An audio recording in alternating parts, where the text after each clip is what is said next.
Those of you of a certain age may remember the Italian Job film. A guy driving an Italian sports car serenely through the Alps. What's not to like? I know this car is not a Lamborghini Miura, and no, we're not going to push this car down a mountain. This car is in fact the new Maserati GranTurismo Folgore, and it's Maserati's fastest ever production car. Fastest ever. Well, I guess the big question is, how does it stack up against its competitors? Because it's got a fair few now.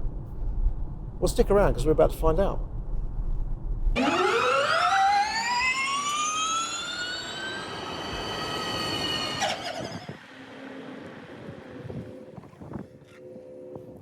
When myself and Rod first set up AutoEV over 8 years ago now, there weren't actually that many EVs in the marketplace. You had the first generation Teslas, Nissan Leafs, Renault Zoes, but now you've got a full breadth. You've got small urban EVs, saloons, estates, a whole multitude of SUVs, off-roaders and sports cars. And I could have never imagined that one day there would be a pure electric Maserati, which is actually their fastest production car as well. So what is it that's going to set it apart from its competitors? Because it does have a fair few, to be fair. And we know what Italian cars are normally renowned for, and this doesn't have a V6 engine. Now, I just think this car looks absolutely stunning. It's a beautiful car. Just this really large bonnet with these kind of haunches here and these kind of sharp crease line, and the lights and the detailing and the lights, the little Maserati logo. We've got some little vents tucked under here, and I love this kind of little bulge in the bonnet. Looks amazing. Also, we've got the concave front grille, which is specific to the Folgore range, and that's to help with cooling. You've got this gloss black detailing, which looks amazing, just really sets it off. We've got some copper badging on the side, which works really well with the blue. The wheels are very aero inspired. Apparently, they're supposed to represent the Trident logo. I can't quite see that, but they help with aerodynamics as well, which is great. These sleek rear light clusters are just lovely. I mean, it's essentially very similar to the ICE car. There's not many different. Obviously, you've got your charging flap there. You've got the kind of rear diffuser in the gloss black again.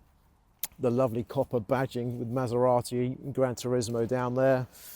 These really large kind of rear haunches, and again the copper badging up there. But it just looks stunning, I think. So rear luggage space is not ideal. It's 270 litres, which is a fair bit smaller than the Taycan, the Lotus Emea and the Audi GT e-tron. There's a kind of funny step midway through the boot as well, which doesn't help. The central armrest does come down, so you've got a through load, so you can get your skis in there.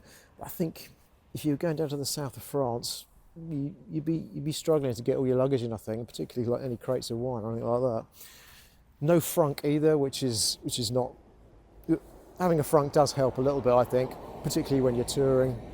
There's a 12 volt DC charger there. You've got your underneath, there's no space underneath there. You've just literally got your towing kit. There's a little Velcro bag here for your tyre inflator. But yeah, overall it doesn't score highly on rear luggage space. So inside the GranTurismo Folgore, it's a lovely place to be, it really is. It's so comfortable, these seats are just really nice. I mean, they're heated and cooled, and there's so many electric functions, slightly more functions than the passenger seat, I think. But this model is spec'd out with the two-tone leather. I say leather, it's actually Econal, which is it's a kind of recycled material. I think it's made from nylon, from old fishing nets. But it's a kind of cross between neoprene and leather. But it feels premium enough, I think. But yeah, this two-tone, that is actually 2,600 extra option.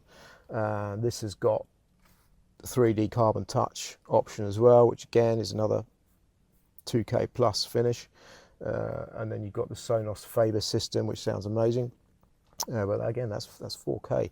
But you've got a different finish. The speakers are kind of a metal grille. So you've got your 3D touch carbon, you've got your metal grille, and then you've got your cream leather and your blue leather. I don't know if it's just one step too far, actually. I probably wouldn't spec all of that myself. But there's so much personalisation you can do in here. But it sure does whack up the price. You've got your main screen in the centre, top 12-inch screen, which has all your main sort of car functions, connectivity with your phone. It's got Android Auto, Apple CarPlay. Some people have said this is a bit laggy, but I haven't found that at all. I found it very intuitive and nice. And then below that, you've got the 8-inch climate controls. Really like having that separate. I think that works quite well. No physical buttons for climate. Between the two, you've got your physical buttons for park, reverse, neutral and drive. When it's dark, they get a bit lost because the whole thing is gloss black. So it can be a little bit tricky to find, and they're not illuminated at all unless they're selected. I just think maybe that could have been different. Maybe they could have been aluminium or slightly different somehow. The steering wheel is lovely. Overall, as I say, it's very similar to the Grecale. You wouldn't know it's any different really, just the fact that you're sitting a lot lower. You've got quite a few buttons on the steering wheel. You've got to be careful you don't knock those with the palm of your hand, I've found. You've got your engine start stop there, which is nice to have a physical button. And then your driver modes here on this dial. And you've got your override for the air suspension. So whichever mode you're in, you can just select that. So if you're in Sport or GT, you can select that and you get the beautiful air suspension, which is lovely. You've got your brake regen paddles here. I think it would have been nice maybe, because I do like having the driver neutral on a stalk or to hand near the steering wheel. Maybe one of these paddles could have been brake regen, maybe the other one could have been flicking between neutral and drive and reverse. I think that would have been really nice.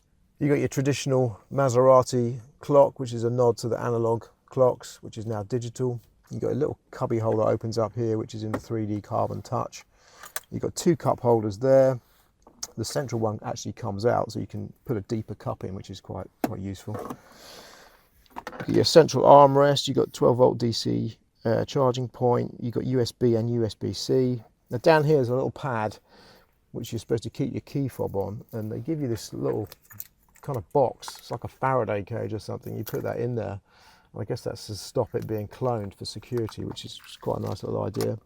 But that key fob has to sit in there all the time while you're driving. But there are a lot of options. There's lots of packs that you can add onto this. So you've got your driver assist pack as well, which is 5K plus. It kind of adds things like sign recognition, speed assist, lane assist. There's a whole multitude of things. But yes, it's an expensive feature which may be standard on other competitors. So rear cabin space, it is a little bit snug in here, I have to say, and I'm not even going to try and move that seat back because I know that I'm really not going to have much room. Yes, I probably could get in here with the seat back, but it's the same story, isn't it, with 2+2 sports cars. You never really get a lot of room in the back. But I mean, compared to its competitors, the Lotus Emea is actually pretty big in the back. And the Taycan is probably bigger than this as well, and the Audi GT e-tron. So it is a bit snug. It looks really plush, it's really nice. You've got 2 cup holders in the centre armrest. You've got a USB, USB-C. You've got your climate vent here. There is some sculpting in the back of the seat just for your knees. Height is, I mean, I'm not the tallest of people. And if I was a bit taller, you would be banging your head there, I think. So yeah, it's not great for rear cabin space.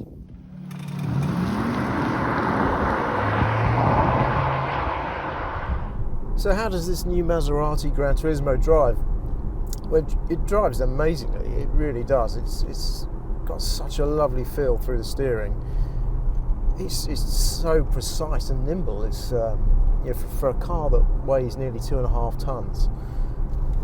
As I say, it just feels agile, nimble. The steering's really positive. The brakes are really good. It's unbelievable. With the driver modes, you've got this little dial down here on the side of the steering wheel. So you've basically got max range, which is probably what I've been driving it in most of the time, and that seems to be the only mode that gives you the range that it says it's going to give you. And it's very easy to drive in max range mode, considering it's a very fast car. So then you've got GT mode, which is its default mode, which it is nice, but in GT mode you just won't get the range that it says it's going to give you. Then you've got sport mode, and it really is pretty quick in sport mode. But then you've got Corsa mode, and that's when things really start happening, because you can feel the car lowering itself, and it just stiffens everything up, and it's just really responsive, and I'm just wishing I was near a racetrack, because I'd love to see what this car could do in Corsa mode on a track, because just getting a taste of it on the roads, you think, wow, this feels really good. So it's an all-wheel drive 3-motor car. So you've got two 300 kilowatt motors on the back and one 300 kilowatt motor on the front. So that's giving you 761 brake horsepower, which is insane. That's more than the Maserati MC12. And as I said, this is Maserati's fastest ever production car. 2.7 seconds to 60, which is just ridiculous, to be honest. Yeah, and there's no kind of public roads you can ever sort of really try that out or enjoy that kind of speed. It's just crazy. The brakes are really nice. They're really progressive. So you've got the kind of paddle shifters to use your regen braking. I'm normally a big fan of regen braking, but actually with this, I actually prefer it without. The brakes are very progressive. It can be a little bit juddery sometimes. The brakes don't feel like you're trying to stop a 2.5 ton car, which is quite an achievement. And that can be said for the steering and the brakes. You really don't feel like you're in a really heavy car, which is really nice. As I say, it's nimble and agile. You do get a bit of piped in engine noise, the simulated engine noise. I've put it in sport mode now. Don't know if you can hear that. It's actually quite nice. I don't mind simulated engine noises. And then when you put it in Corsa mode as well, the whole car, I can feel it's lowering now. So it's just got a whole lot lower, and the throttle response is really sharp now. I wonder if you can hear that engine noise. So it's a very subtle simulated engine noise, and let's be fair, a lot of people buy a Maserati for kind of the beating heart of Maseratis is V6 engine. I think with simulated engine noises, you either love it or hate it. I think some people have done it really well, like with the Hyundai Ioniq 5N with the simulated gear shifts. That'd have been lovely if they could have implemented something like that with this. Maybe you could have switched it on or off, would have been great. The Mustang Mach-E, that has a really nice kind of engine sound as well. I think what they've tried to do with this is not make it too obvious. It's just kind of, I guess when you're doing that Grand Touring, you've just got that slight engine noise in the background. Let's give it another go now. It's a bit of straight road. Yeah, as I say, it's very subtle, but it does work. It's not for everyone. It's got 800 volt architecture, which the Grecale Folgore that we tested the other month had 400 volt architecture. So I'm really great they've got 800 volt architecture. So you can do like a fast charge from 10 to 80% in about 18 minutes if you can find a super fast charger. I've been charging on a 150 kilowatt charger, and it's okay. But yeah, if you can find yourself a 250 kilowatt charger and put those kind of charging speeds into it, it will charge really fast. I think the ride is one of the things I really love about it the most. You could really picture yourself doing a long drive in this, like touring down to France. It would be so enjoyable. Even though it's got Corsa mode and sport mode, and that stiffens everything up, it's still very drivable on the roads. And if you put it in max range, you know, the comfort is so good. And these seats are just lovely. I mean, I've done a fair few miles in this, and it's just been a joy to drive. Yeah, they say it's got 280 miles of range, but I'm not seeing that at all. I think it's probably more like 240 on a good day, maybe in the summer. Yeah, I've had it at kind of 97% charged, and it's given me like 220. Maybe it's because this is a press car and it's been a bit abused, I don't know.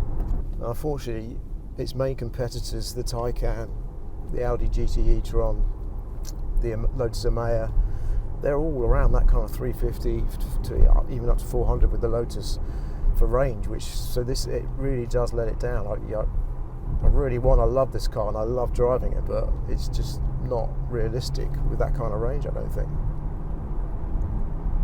Again, the indicator noise itself, I don't know if you can hear that. It's very mechanical. It's almost like your granddad's old carriage clock. I just wouldn't expect that for this car. I thought it would be, I don't know, spending that sort of money to have that sort of analog style mechanical sound. So here's what we like and what we dislike about the GranTurismo Folgore. We love its excellent steering and braking feel. The ride comfort is so nice with the air suspension. And the exterior styling, we just think this car looks stunning. And with the new 800 volt architecture, you can get that 250 kilowatt fast charge. We dislike the poor range for a sports tourer, the very high base price, and options really do push the price even higher. So to summarise then, I really love this car. I've loved driving it. It's an absolute delight to drive. The steering is so precise, the braking, you really wouldn't think this is a 2.5 ton car. It's got that Italian Maserati exclusivity, blisteringly quick, what's not to like? But the big issue is its £180,000 price tag puts it way above its competitors, and that's before you've spec'd any kind of personalisation options. So then it'd be 200 plus easily.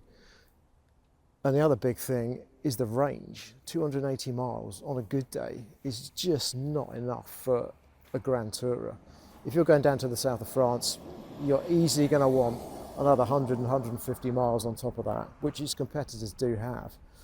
So it's such a shame.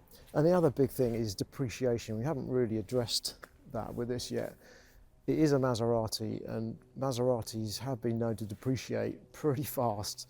And is it a double whammy because it's an EV as well? So, you know, we all saw what happened to the Taycan prices. So that doesn't bode well for it, which is such a shame because I do love this car, but logically it just doesn't make sense.